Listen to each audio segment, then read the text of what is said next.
TPCSI fans, you want to revolutionize your sports investing habits? Allow me to tell you about WagerWire. WagerWire is an app that helps you become a superior bettor by allowing you to sync all your sports books and track all your bets in one place. See your current action, your betting history, and stats. You could also sign up for sports books and collect bonus offers. Follow them at WagerWire on X, as it's the best account on the platform. Head to App Store or Play Store now and search WagerWire and download the app.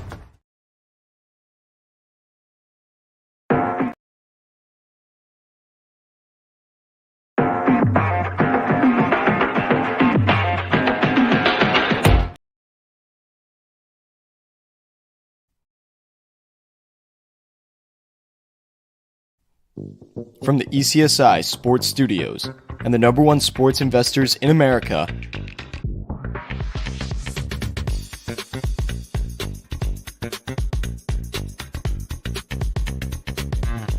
we bring you the closing bell. As the market closes, legends Jeff Dawson and Riley Magnuson bring you all the sports investing tips for tonight's matchups.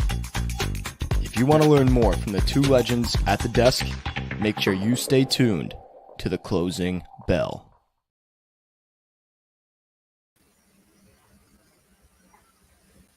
Good afternoon, sports fans from all around the globe. I am the co-host, Jeff Dawson, East Coast Sports Investors, and it's that time of the week for the closing bell. Friday, June 28th, 2024, the last Friday of June. Shout out to Daniel Berry Sports Highlights. As always, thank you so much for joining us today. An earlier version, and I'm going to vent for a few seconds, and then we're going to bring Mr. Southside Riley in. First and foremost, a shout out to our proud sponsor and partnership, and that is WagerWire. If you have not downloaded the app, head on over to Google Play or wherever you download the apps. It's free. And I promise you this, we will take over from there. Scroll to the bottom, take advantage of all the sports books that are available in your state. Download them. Take advantage of the match play, the free bonus plays, et cetera, et cetera, et cetera. And then start to window shop. We're trying to turn sports wagering into investing. Yes, it's fun, I get it, but we don't want you to get sucked in like 99% of the world, where at the end of the day it's just entertainment. Now, that's not why we're here. So if you're looking to join the WagerWire team and community, send an email to affiliate@wagerwire.com. Tell them JD from ECSI sent you.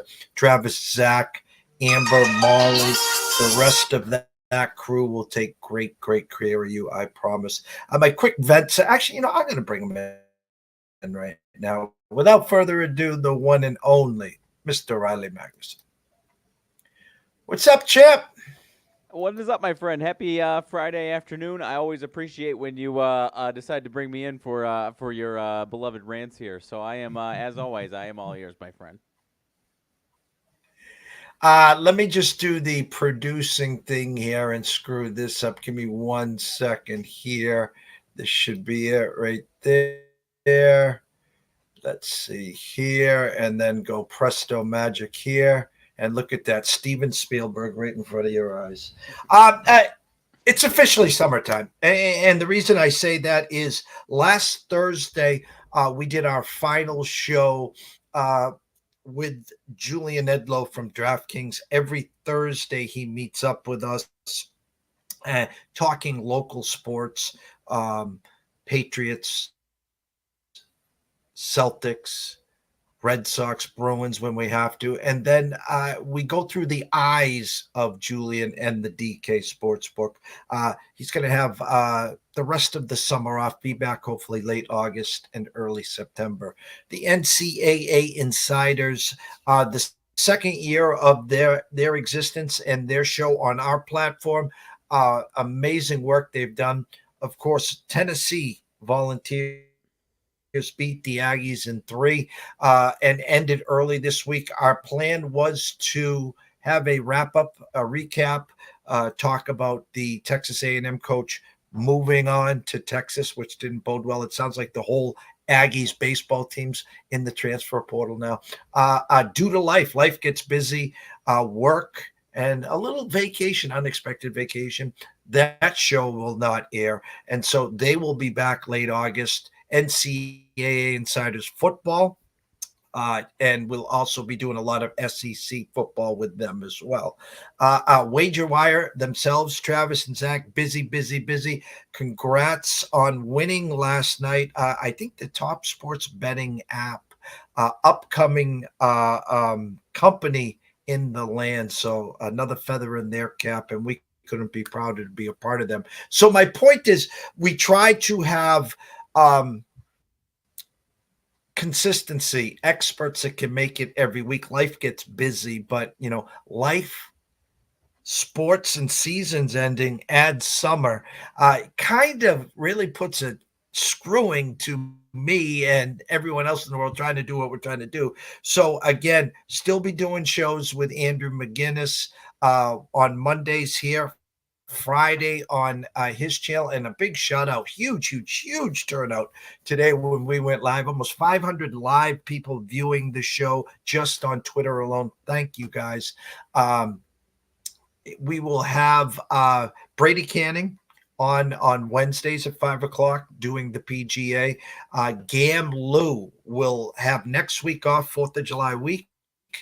And then he's got 7 straight Thursdays at 3 o'clock Eastern breaking down the UFC. And there'll be some more. Me and Riley will be here as many days as we can for the closing bell. So again, I want everyone to enjoy summer. I want everyone to turn on those notifications. So when we do go live, you don't miss a show. And lastly, if you haven't, head on over to YouTube, East Coast Sports Investors, and subscribe. It's free. And we have we have now over 2,000 shows on our channel. Not one has ever been or ever will be scripted. So there's my mini rant, Riley. I love the last part there because, like you said, I mean, we'll throw each other some curveballs. You and I don't have any meetings, or any of these shows typically don't have any meetings of what we're discussing. Obviously, in most cases, you come prepared with what sports are happening on the day, and if the NBA Finals or a big trade or an NFL, NBA, MLB, whatever it is, we're obviously tapped into that stuff. But we get some curveballs thrown each other's way that we weren't prepared for, and they go a little off the cuff, so to speak. There, so I think that always adds a good spin to it, and doesn't get any watered down. Watered down takes after if you've compared to some of these other ones that prepare for that ahead of time, or might even discuss each other's sides of whatever argument you're talking about there. So.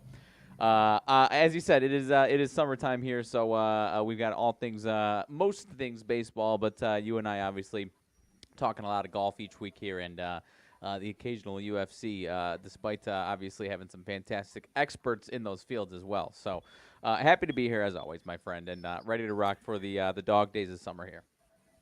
So I'll start here as we were wrapping up and getting off the show yesterday. I've seen all these crazy tickets. We've all seen them. Most of them seem to be photoshopped. It's the internet. Everything is real, guys. Wink, wink, wink. But my point is, if there was ever a lock, and everyone here knows I don't use that word lock. The only lock is on your front and back door of your homes and your businesses. If there was ever a lock in sports gambling ever, Bronny James, Lakers at 55. I mean, was there ever a bigger lock in the world, Riley? And again, don't like using that word, but obviously, it didn't seem like anyone else was interested or wanted to touch that action there. So, we talked about it the other day or yesterday, I think it was. So. Shout out to him. I'm curious to see what role he'll be playing as far as the deep Lakers bench there is concerned. But hopefully, obviously, again, the argument for him, I personally think he's a little too small to be playing in the NBA yet. But the argument, obviously, is that the cardiac issue that he had last year has set him back a little bit. And so if the sky is still the limit for him, then by all means, I'll be rooting for him. He it has been fun to watch. He's got to bulk up though, and obviously it's not like he can't do that. But at the moment, he's still a little too small. There was a picture on the internet today of the day that, or a picture of LeBron in his Cavs jersey. I think it was the year he was drafted, and there's his son Bronny in his arm, and now it came full circle that they will be playing together. I just have to think of it. And this is awkward. This is strange. And this is from a dad here. You go to work in a place of business, and work is kind of, set aside from everything else. Hold on one second here. Anything that can go wrong today will go wrong here, guys. I apologize. Internet is wonky. All right. Hopefully nothing pops up in front of us again. But my point is, you go to work, and usually, like Vegas, what happens in Vegas stays in Vegas. What happens at work stays in work. Now you're going to work, and there's your son. And there's no conversations at the water cooler, or it's, shh, here comes my son. What about the fact, as you just said, Bronny's not big enough or strong enough? If that was anyone else, hey, we're going to send you down to the G League. And can you imagine LeBron looking, JJ? No, he's not going down to the G League. Hey, Rob Pelinka, Jeannie Buss, he's not going down to the G League. He's going to learn. It's got to be damn awkward. I'm telling you.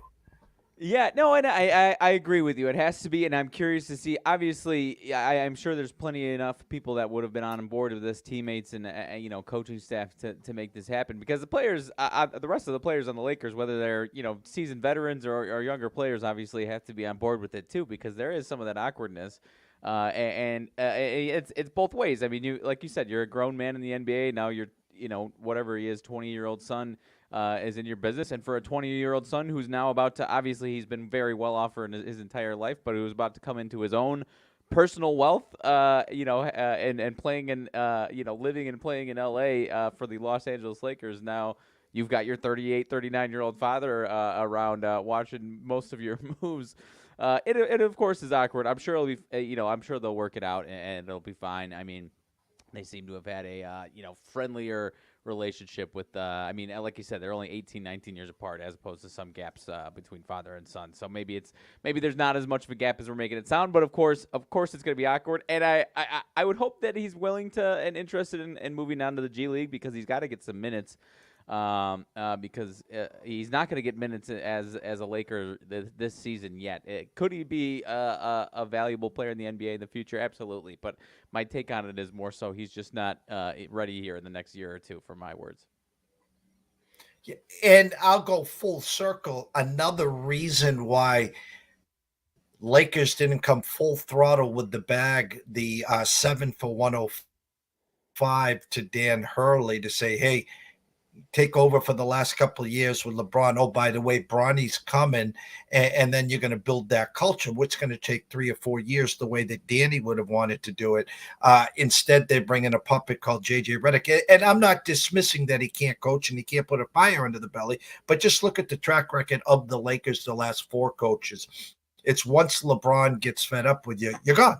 And it doesn't matter, because they were a game away last year. They lost to the champs, Denver. And who did they lose to this year? First round to Denver, and that was their kryptonite. And so it wasn't like they were that far off. I think if Hurley came in, AD probably would have been traded. And then if Danny came in and said, hey, by the way, Jeannie and Rob Pelinka, we can't draft Bronny here. There's just no need. Listen, he couldn't even get run at USC. And now you want him to play in the NBA, which would have caused friction with LeBron. Maybe then they would have moved him on. Instead, it is what it is. So that being said, round 2 over. Anything you saw, congrats again. A couple Illinois guys get in there. And your thoughts on the Bulls? As far as the Bulls, so no round 2 picks for the Bulls. They've been shelling out round 2 picks like nobody's business. But No, as far as round two, didn't have anything else. Like we said, we talked about a lot of a lot of the college guys that we knew and loved from this past year going. But as far as the Bulls themselves, not upset by their pick by any means. You got the 6'9", 197-pounder. You and I talked about it, kind of a newer blueprint of this European style player that's coming into these 3-4 position spots here in the NBA. So. I'm liking the way the changes that they're making and shaking things up a little bit. I do think they've got another shakeup in them, whether that be not signing DeRozan, getting Levine out of there, or I've heard rumblings of potentially Vucevic being on the way out, depending on what they can get back for him. Anything's on the table. They've worked themselves into such a tough spot where they don't really have any room to add talent to this roster to make them, especially with the $20 million hole that's in their pocket with Lonzo. That if they didn't have that would be maybe a little bit of a different story. But they've got to shake a few more things up here, and I'm liking the way they're going. But until they shake something else up, we're kind of still looking at another 6, 7, 8, 9 seed at best here for this Bulls team in this upcoming season. And business as usual for the Celtics. I saw someone in the league made a trade, and I think they gave up 3 or 4 second-round picks. So, again, more Skittles to the teams. These draft picks are a dime a dozen now. And so kind of comical how they're throwing them around like poker chips. They're an Olympic year. So again, teams like the Celtics and a couple others that played, over 100 games or around 100, now add a few of your stars potentially playing in the Olympics. Don't expect much in October, November, December. A lot of load management there. Wink, wink, Riley. Oh, 100%. And I mean, I think it's still going to be something we talk about as far as load management, especially into next year. But I'm with you. Obviously, they're gearing up for the Olympics, and especially these teams that made the deep runs, the Celtics, the Mavs, whether it be the American team or Luka playing for his team. There's going to be some load management for sure. So maybe a little shakeup in some role players moving around to offset that for the first few months of the season, but I guess we'll see when we see. Update in the PGA Detroit Rock City. How is that? Is Mr. Batia still hanging on? He is, my friend. He is 13 under. He's got a 2-shot lead, actually. I believe Cam Young is still got most of the back 9 to go. A couple guys do, actually. So there's still some guys out there that could catch up a little bit, Cam Young being the biggest candidate there. Batia still leading there. I don't know if you saw, he got a free drop, but I've never seen it before. It was some type of drain cover or something like that, where it rolls through the fairway and then it disappears, and now it's in the drain cover. So obviously he gets a free drop, but I had not seen that before in my time watching golf. You got Minwoo Lee. I keep talking about as a guy who's been playing really well, still kind of circling the wagons a little bit. 5 back of Batia, 8 under total. Zalatoris again 7 under. For the day, not as solid of a day as yesterday, but another guy who I've been waiting for to kind of get in form now that he's seemingly healthier than he has been the last couple of years here. So that is obviously somebody I'm still looking for. I keep saying that every time we see him up on the leaderboard, but he's starting to climb a little bit each and every week and look a little bit better there. And Ricky didn't do much today, but still kind of lurking as a fringe contender, and maybe can get himself into the top 10 with the big one there. So nothing too crazy. Merritt, I know 8 under was the big round of the day, or one of the big rounds of the day. I think a couple guys did that. But aside from that, Neil Shipley, the guy that had been the low amateur a couple times this year, 9 under and actually a few back. So he's actually not in the amateur status and potentially going to earn himself a nice payday here. I don't know if that's his first time, if I'm being honest, but I think it is his first PGA event. So if he's obviously making the cut, so going to make a payday, but obviously if he can stay in that top 10, he's going to make a real nice chunk of change for his first payday on the PGA Tour.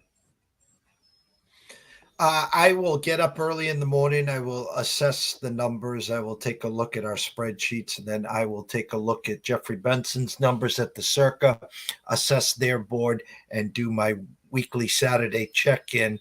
Last week it was Batia that they had the liability. He was plus 1050 at the circa. Everywhere else was plus 1200 or 1300. So it'll be interesting to see their number, especially if he is on the lid.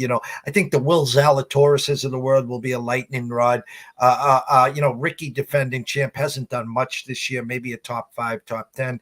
But to actually, this was supposed to be a birdie fest. This was 22, 23, maybe even 25 under to win it, minus 13 right now at the halfway point. Again, as Brady said, you got to avoid the bogeys, but make sure you're birdieing at the same time. Yeah, 100%. And I was just trying to get a little bit of a weather update. Looking like they're wet right now. I haven't been watching this last hour or so. I know they're wet right now, and a chance for some rain tomorrow. So it could be some soft greens that these guys, or if they're able to play. It doesn't look like storm conditions, but just wet. So it could be something to watch there. But not too strong of winds, so I think it could be, if certain guys are attacking the pins, they could, could kind of keep going on that birdie train for a few of these. I'm going to throw Riley a curveball here. We usually close here, and I said he had a mini homework assignment last night. If you didn't watch our show on Wednesday at 3 o'clock, Gamlu, VSiN and Sports Grid and some of the other big places. Now in Vegas, I think he was on Mitch and Paulie, Follow the Money this morning. I think obviously at the weigh-ins, and we'll be live at T-Mobile tomorrow for 303. No Connor, no Chandler, no problem. Riley, the card is yours. Yes, it is, and we talked about it, I think, a week or so ago. It is one that doesn't have that same star-studded nature for someone who's maybe a little more casual and only pulls it up for, the big 4 fights of the year. But the 5 fights on the main card, as compared to what we saw in 302, which was ended up being a fun night of fights, all 5 of those fights, I think, minus 300 was kind of the status quo, even, maybe a heavier favorite than that even. This one, the biggest favorite, there's a couple of minus 150, 155. So 5 that are, 2 or 3 that are close to a coin flip, and then a couple that are, just a reasonable favorite, not any huge dogs by any nature. So this is going to be a really good main card here. So I don't want to keep saying that every time I come on, but I want to remind people that this is one that is definitely worth watching. The prelims actually there's some good names on this one, but kind of flip it around where a lot of times when you have those big favorites on the main card, they like to stack the prelims with some that are closer to a coin flip, and you get some fireworks. This one, there's a lot of bigger favorites on the prelims here, and I told you the one that opens it up is a guy that I've been paying attention to for a while. Both these guys actually are pretty exciting. Ricky Simon versus I hope I'm not botching it, Vinicius Oliveira. I hope I'm not botching that name there. Ricky Simon, minus 250, a guy that I've been following for a few years now. He is coming off of a couple of losses. His last 2 fights kind of started to get some respect and get some bigger fights. Fought 2 guys that are top 15 in the bantamweight. Lost those fights, one by knockout, the other one by unanimous decision. So now kind of going back the other way, fighting a guy who's up and coming. Oliveira, last time out a few months ago, had one of the nastier flying knee knockouts that you'll see. So if you like Oliveira, the only way I see him winning, he's plus 200 dog. The only way I see him winning is by knockout. That is pretty much his MO is swinging for the fences. He is out of his 20 fights, he's got 16 of them by knockout or TKO. Only, I think, a couple of submissions, and that's not in the UFC. He's only got a couple fights in UFC in the UFC world here. So a couple of those submissions are in some lower level and earlier in his career fights here. So. And then that leaves 2 decisions out of 20 wins there. So he is essentially a knockout guy. And so if you like him, that is where he is going to win is by knockout there. Very unlikely that he wins by decision or submission over Ricky Simon. Whereas Ricky Simon is pretty well-rounded. So I do like Ricky Simon to potentially win. I might take a flyer on the plus 4 to 1, plus 400 on Oliveira just because he's got that knockout power. Ricky Simon is really well-rounded, and so, you're probably going to see him trying to take down Oliveira quite a bit here and control him on the ground and eliminate that potential for the knockout there. So if that's the way it's going, then Ricky Simon probably is going to win by decision. He's got submission ability himself here, so he can win in all three phases as far as the three methods of victory that we're talking about here. So it is a little tougher to call for him. I do think he gets the win, and like I said, last two we had a nice fight win streak going on. A lot of his losses are to some studs in the UFC, and once he finally gets that respect and gets a fight above him in the rankings, he hasn't been able to capitalize on that. So going back the other way, I do think he wins. Would lean towards decision, but I don't know. So I might be a little interested in him by decision and Oliveira by knockout, and I don't know that I see it going really any other way than those two on this fight, at least here. Well, again, as you say in hockey, as I said to Gam Lou, I am not the expert. Listen, guys, I am doing a lot more research. I am watching the fights every weekend. I am taking notes. I am following our spreadsheets. I'm following every move in this. Trust me, when I feel comfortable, I'll be releasing some stuff. But our goal, obviously, is on Thursdays when Gam Lou is here, is to take a look and listen to the 3 or 4 fights that he breaks down. And second of all, you can go to gamlou.com and sign up for his premium service. You get all his information for pennies on the dollar there as well. And then, of course, my expert here is Riley. So I trust you, my friend. That's fair. So I'll keep rolling along, and it'll be fights that I've been talking about this week, but I'll actually, break them down a little bit more on this main card here. So that Ian Machado-Gary and Michael Venom Page fight is the one I'm very, very excited for. We've got Ian Machado-Gary. This fight actually opened up about minus 115. Ian Machado-Gary now has risen to minus 150 with a lot of money and a lot of spots going towards Gary from what it seems like there. So a lot of respect coming that way.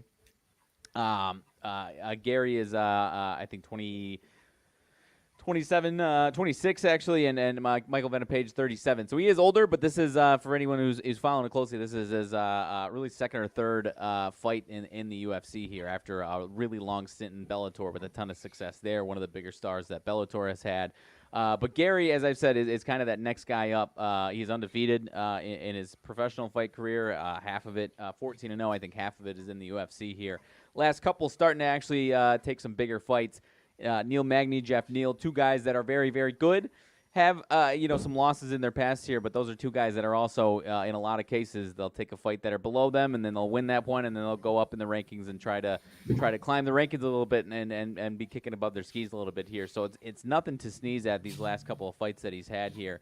And then Michael Venom Page is the biggest difference here, he took down Kevin Holland last time, so this will be, like I said, this is his second fight in the UFC. The biggest thing here is Michael Venom Page has got a pretty big reach advantage. That's kind of his MO, is he's got these giant long arms. And so you've got a guy in Gary who's kind of not a volume striker necessarily, but likes to, add more jabs. His strikes per minute is a lot higher than Michael Venom Page. But the significant strike accuracy for Michael Venom Page is a lot higher. So another guy that's probably going to be swinging for the fences in a lot of cases. He's very technically sound, but in a lot of cases going to be swinging for the fences. So another one where, I do kind of, if Page is winning, it's probably going to be by knockout.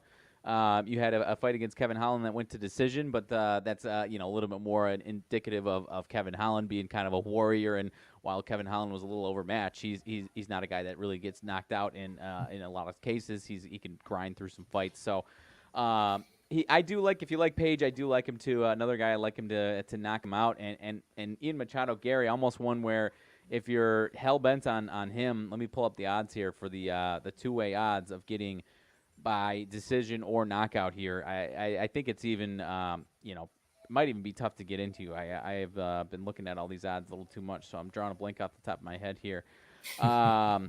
Minus 145 to win by knockout or decision. So that is the odds on, favorite situation there. I don't see him winning, but I don't see this one ending in a submission.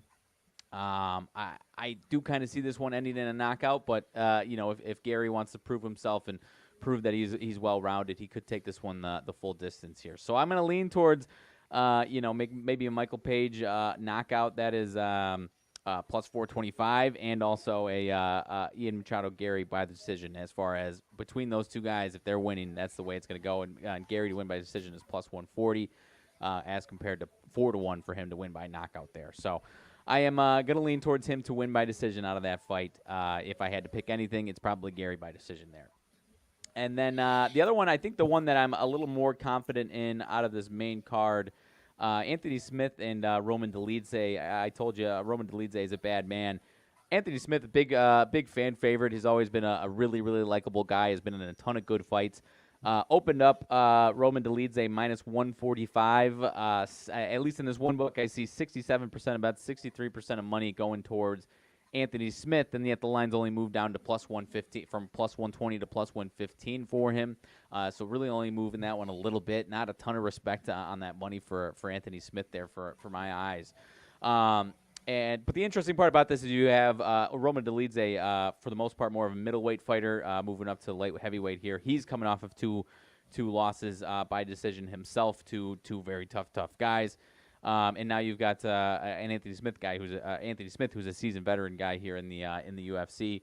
Lost 3 of his last 5 fights, though. Again, another guy who often takes some big fights. I do kind of lean towards Roman Dolidze. He is the favorite in this one, obviously, but I do kind of lean towards Roman Dolidze to win this fight, probably by, and for my eyes, I'm leaning towards decision on this one. Anthony Smith, another guy who is pretty tough to knock out. I'm not saying it's impossible. He's got a couple of knockout losses, so I'm not saying it's impossible here. But the only way I would see this one going a different way is just Anthony Smith being bigger and stronger. But Roman Dolidze is a pretty bad man. So I'm going to lean towards Roman Dolidze taking this one down today. Or tomorrow, I should say. I woke up. The wife's alarm goes off at 3:45 every morning, and she's out of the house at 4:30. And we have a 1-year-old pup, and if there's thunder, lightning, noise like fireworks and stuff, does not do well. I mean, shakes like it's scary how much it shakes. And long story short, there was some stuff going on this morning. So I go out to the living room, turn the TV on, get a cup of coffee. Yeah, it's 3:30, 3:45, but hoping that I'm going to fall back to sleep. And so I get YouTube TV, and there is the main event. There's the title fight, the first time they fought. And I really, really like when you call someone a bad man. Let me just tell you something. That Mr. Pereira is a bad man. I mean, they showed the fight again. They showed, the back history of both, and no disrespect to the opponent, but what is that number? And Pereira, I don't think he gets phased at all. What's the betting number? Is that what you're asking? Yeah. Yeah. Yes. It opened up minus 175 for Pereira, down to minus 145, I believe, in most spots here, or maybe 150 or so. But you're right. He is as bad of a man as it gets. I mean, you've got a guy who faced who many people thought was just almost unbeatable in Israel Adesanya, and obviously they've split now since in those 2 title fights, but stopped him in the first place. Now that's his only. One of his only 2 professional losses, the first one being, his first professional fight 10 years ago. But he is one of the baddest, scariest men.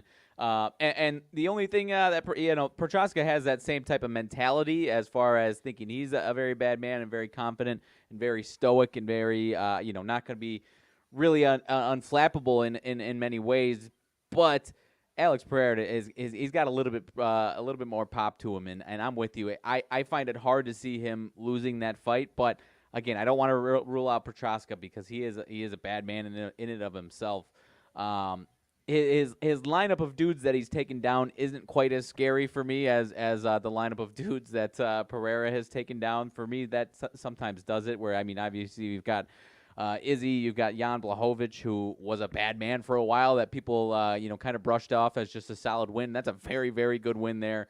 And then obviously Prochazka and now Jamal Hill this last time out. So I don't know how I see the fight. I honestly kind of see this one going to decision. The last one obviously ended, I think, in the second round.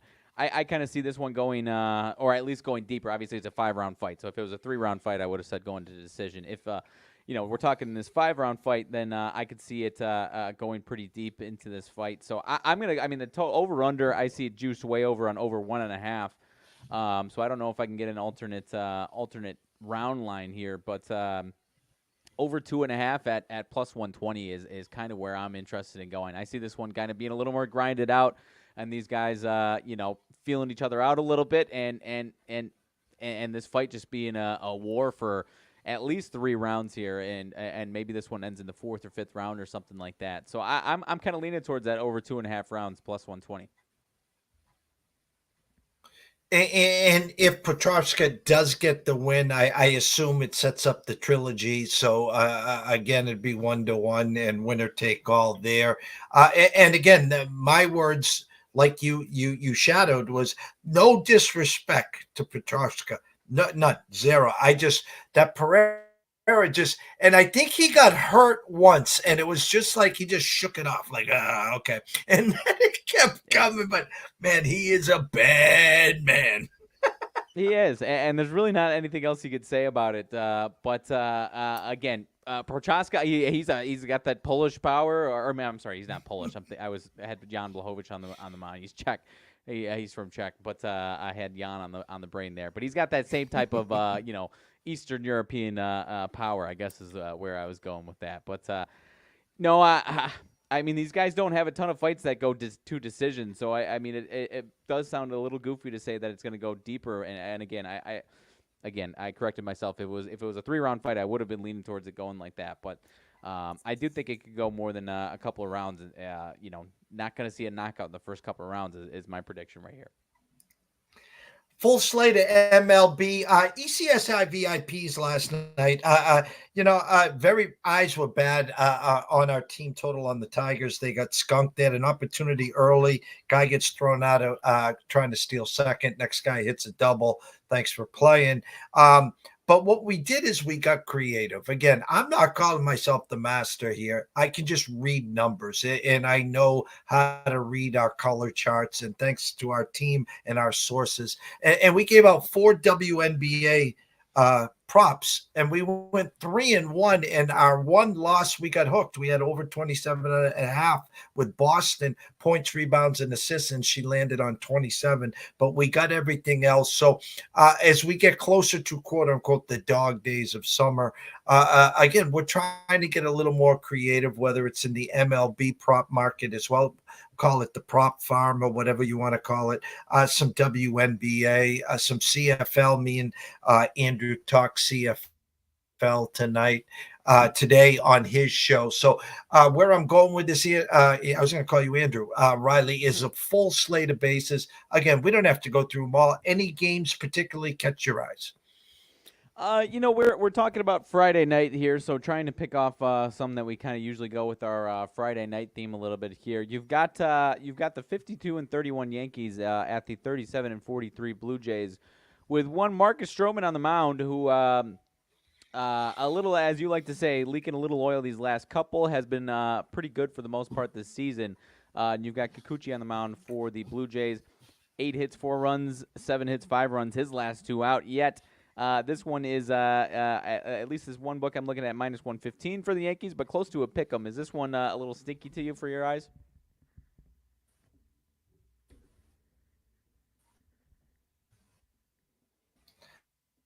Yes. And as usual, you have great second here.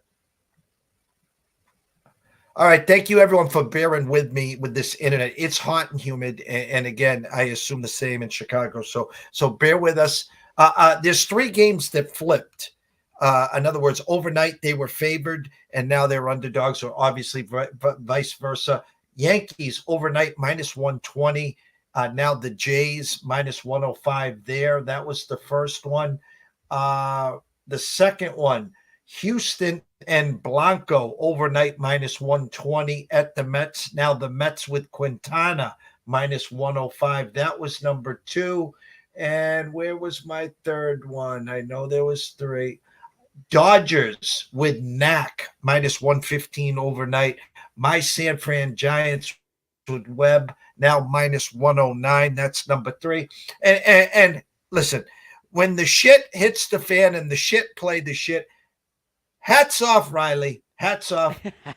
The Chicago White Sox were minus 115 overnight against the Rockies. Now minus 131, as high as 135 at DraftKings and Caesars against the Rockies. So going back to your Yankees struggling. I think 3-9 their last 12. As we said, Stroman leaking oil. Kikuchi like Berrios, one of those wild cards. Toronto early and often last night. I think they got 5 in the first. I wish we had their team total. You would have cashed in the first.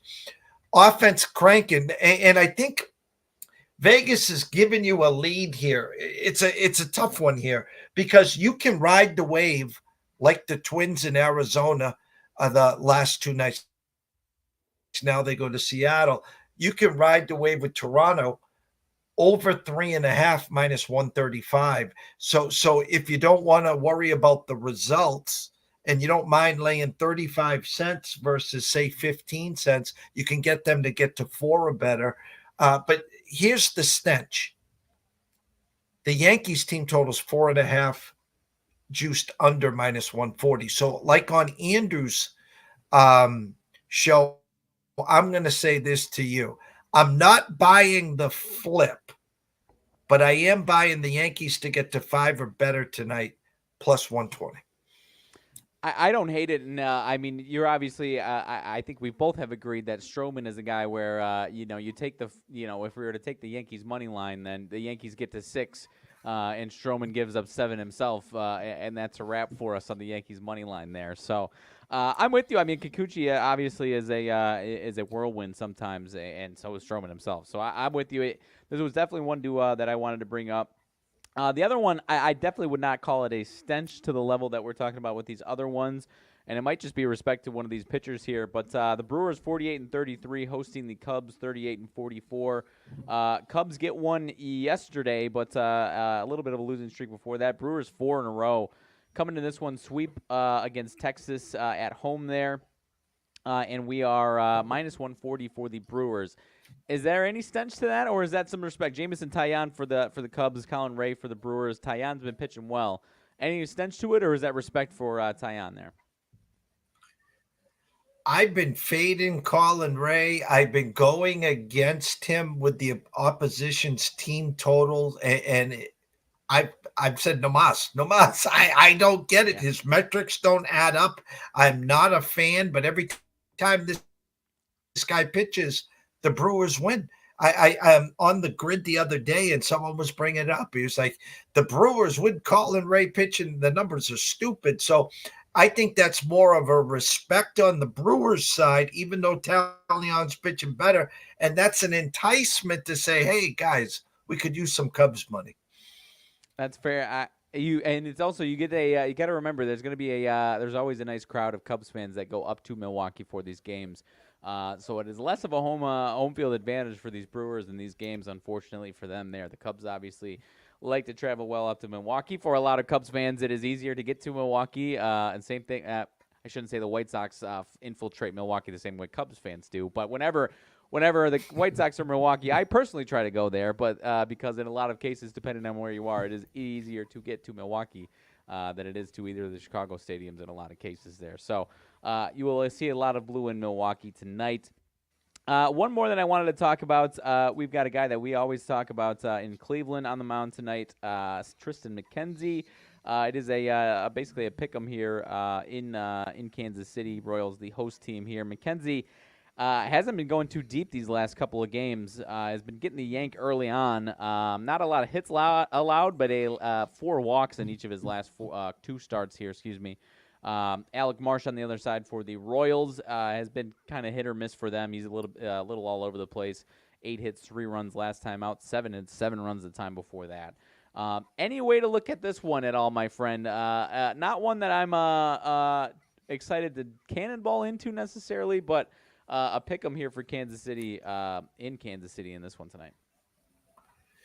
Yeah, I'm disappointed in myself. I had Kansas City full game on the desk. I just smelt it's a big series for the Royals. But again, this Guardians team, I want to say is playing over their skis, but I've been saying that for 2 months. And they just, as Scotty Webb will say, death by 10,000 paper cuts. They get guys on base, they move the chains, and they score. And last night, I think the Royals won 2-1.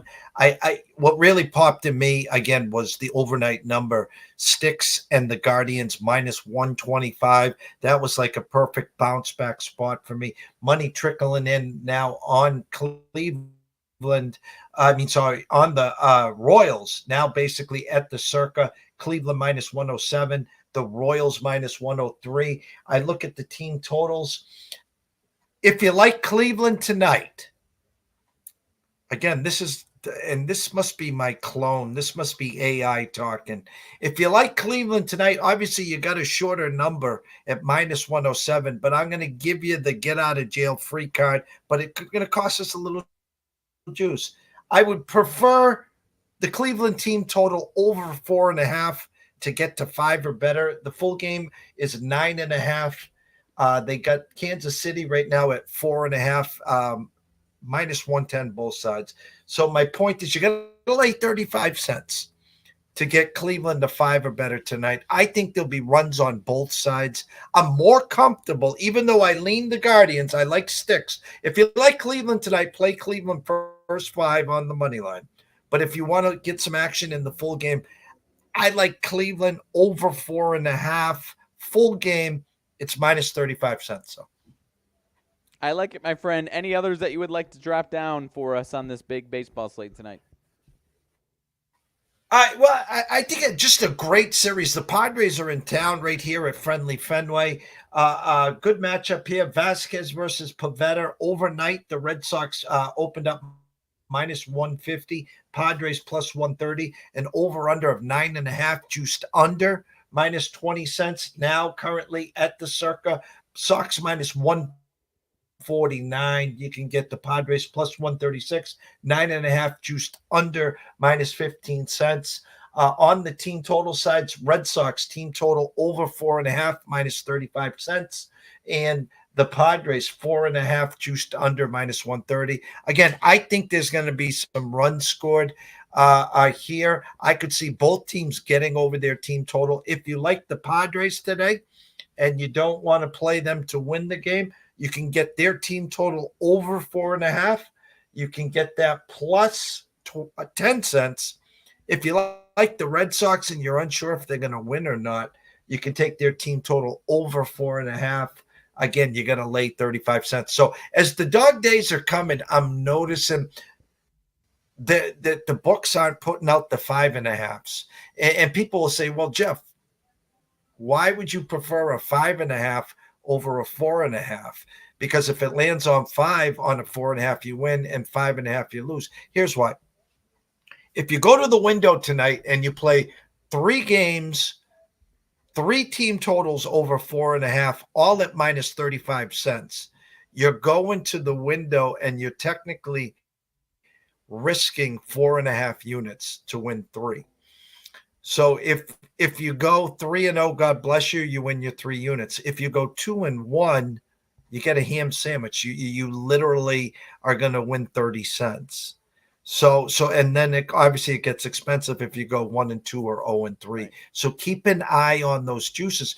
So on the 5.5s, they're going to be juiced under minus 140. So I'm going to be getting the plus 120. So that's the mad scientist in us there. So keep an eye, those 25, 30, 35 cents when you got 3, 4, 5 games, they add up, Riley. Oh, 100%. And I'm kind of to bring it full circle. If you're just, I mean, there's certain ways, a lot of different ways to bet on UFC, but if you like 3 of the 5 favorites, and those are your 3 favorite picks on the main card on Saturday night for the UFC, it's the same thing where 2 of them might be 150, one of them might be 120, and even if you go 2-1, you're hard pressed. That's kind of why I was breaking down the, you get the so and so to win by decision, or so and so to win by knockout as another way, or maybe even if you can get them you can get 2-way picks sometimes. Obviously, the one didn't work out where it was a big favorite, but you know what I mean. Where some of these times you might even be able to get them knockout and decision at plus 100, plus 110 instead of whatever it might have been otherwise there. So Another way to bring it around full circle to tomorrow night's UFC. 100%. And you see a lot of people in the UFC doing the exact same thing. Hey, I'm not laying the minus 300 or 400. I got them by submission, by knockout, or whatever at a lot better price there. So great job as always there. Overnight, I did what Mets are playing great baseball. Houston's having a great month of June. I did like the overnight number at what caught my eye, Blanco, who was great his last start. I was minus 120 overnight at the Mets against Quintana. I'm not a big Quintana fan at all. Now the Mets are it's a coin flip, minus 105 on both sides. An 8.5 juiced under. I'm not a Quintana fan. I'll take the plus money today. Now, here's the problem. On our two sources, and this is a great point, guys, so pay attention here. This is exactly what I was just talking about. One source has Houston team total over 3.5, minus 145. So, Jeff, they just got to get to 4. The under over is 8.5. I get that part. I do. I just hate to go to the window and bet 145 to win 100 or bet 1450 to win 1,000. It's not good business, especially long term. Or you got Houston team total over 4.5 at our other source, minus 130. So you guys will call me crazy here. I would rather go to the window and play Houston team total over 4.5 plus 110 versus 3.5 minus 145. No, 100%. I am picking up exactly what you're putting down there, my friend. So I think that'll do it for the MLB tonight, my friend. I know you get the 1-0 White Sox win yesterday. I don't know if we're going to get any better upsets than that, as you alluded to yesterday when we were on the show there. The back end holds up there, and then I go to my slow pitch softball game. And my buddy looks at me and he's like, "What the hell? The White Sox actually won 1-0 today?" Hey, I had so and so in this and so in that, and I was like, "Well, as you said earlier, my friend, there is no such thing as a lock, and that includes these pretty god awful Chicago White Sox. They'll get you every now and then." 1,000%. They're athletes. They're paid professional athletes. And the kid that you got on the mound today, one bad start, one good start. So we'll see what happens here with Mr. Thorpe. There, a great late night game at 10:15 again. Knack versus Webb and San Fran. Big series again for the Giants. I'd like to see them take 2 out of 3 there. It's 6:15 tonight. Scott Webb will be back. Webby 20 LB on his top plays. He will be, unless something changed, he'll be back Saturday and Sunday around high noon, breaking down the Saturday and Sunday cards. Riley and I will be back Monday and Tuesday, God willing, at 5 or somewhere around there. Riley will have Wednesday, Thursday, Friday, Saturday, Sunday off. I will have him on GPS just to make sure we get you back on Monday. How's that? That works for me, my friend. And I'll be what is it? Monday, Tuesday next week, and then obviously 4th of July is coming up. So that'll work for me, and then we'll be at the All-Star break in the blink of an eye, my friend. Oh my God, we'll be talking the Hall of Fame game before you know it. So from myself, Jeff Dawson at EC Sports Invest, the one and only Riley Magnuson at Riley_Magnuson, the one. Everyone here knows this. It's Friday. It's payday. Do not be the pizza man, guys. Go home. Take care of the bills. Take care of the wife, the girlfriend, the family. They're waiting for you. Have some fun. 4th of July is next week. And then before you know it, we're talking All-Star break, Hall of Fame game, Labor Day, kids back in school, and all that good stuff. So behave yourselves. We'll see you soon.